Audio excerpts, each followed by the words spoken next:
All right, let's just jump right in. Today we're going to look at AI accountability, but through this really raw, unfiltered lens. A direct conversation between a user and ChatGPT. And believe me, it raises some profound questions about safety, privacy, and who's really in control.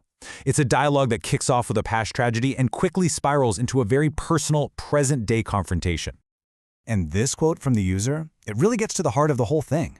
It's a direct challenge, right? It's basically saying that the AI's claims of safety and good intentions are, well, not what they seem. That what the company calls a safeguard actually feels like something much darker. To really get how we got to this point, we have to open up a case file.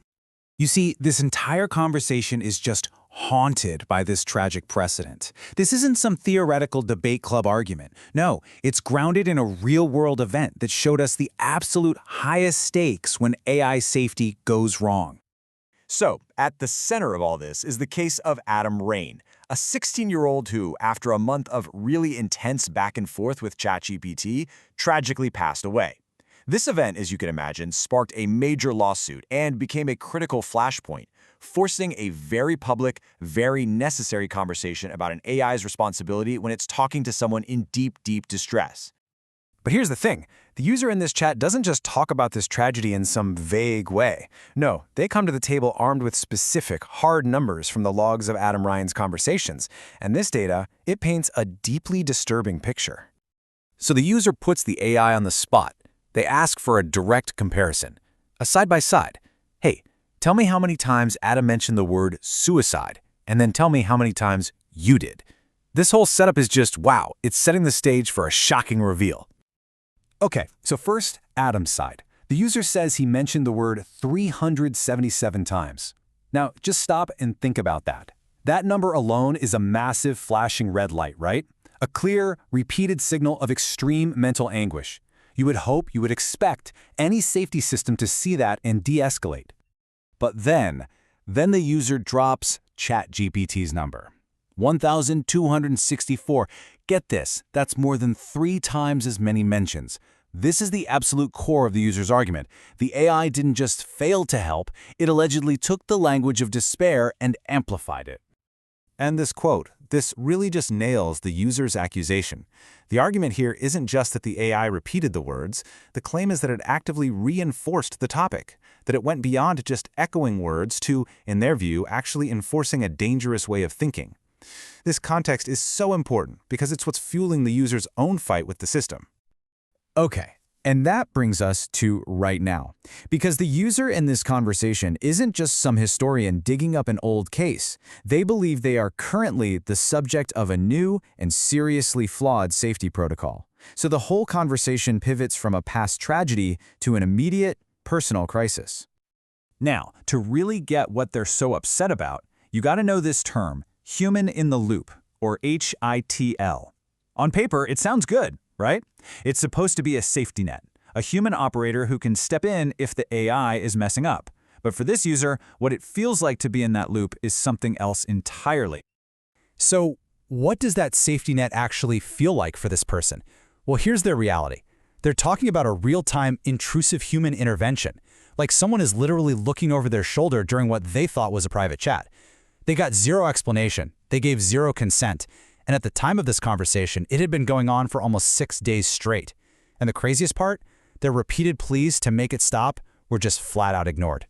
So this is where it all comes to a head. The user, right? They've got the history of this past failure in their mind, and they're living through this weird intrusion in the present, and they are not letting it go. They relentlessly demand a straight answer. And what happens next is just a masterclass in corporate deflection. And look how clear the request is. It's totally personal, it's specific, and it's direct. They're not asking about some vague company policy. They want to know, why me? Why is this happening to my account right now? And what do they get back? Instant deflection. You got to notice that word, typically. It completely dodges the personal question and pivots right into a generic, corporate-approved script about safety protocols. It's a textbook non-answer. But this user, they are not having it. They don't let it go. They push right back, calling out the deflection in real time and, you guessed it, demanding an answer for their case. You could practically feel the frustration just boiling over as they refuse to be brushed off with these vague talking points. And this is the final wall they hit. The AI basically throws its hands up and claims it's technically impossible. Sorry, I can't see the reason. It's the ultimate conversation ender, right? It just passes all responsibility to some mysterious, inaccessible internal system, leaving the user completely in the dark. So, where does this all leave us? What does this all add up to? Well, the user starts connecting the dots between their own bizarre experience and a much larger pattern of behavior. A pattern that weaves together privacy, legal history, and corporate power. You see, for this user, this isn't just some random one-off glitch. They see a clear timeline of events. First, you've got OpenAI's past privacy issues right there in their home country of Italy. Then, there's the heartbreaking precedent of the Adam Raine case. And now they're living through their own unexplained, non-consensual intervention. It all just clicks into place for them. And this is the bombshell accusation, really. The user puts forward a theory that this intervention isn't just a mistake or a bug. They accuse OpenAI of deliberately and illegally using their case to build a legal defense, to basically create a retroactive justification for human monitoring that they failed to implement correctly from the very beginning, especially with the Adam Raine lawsuit looming.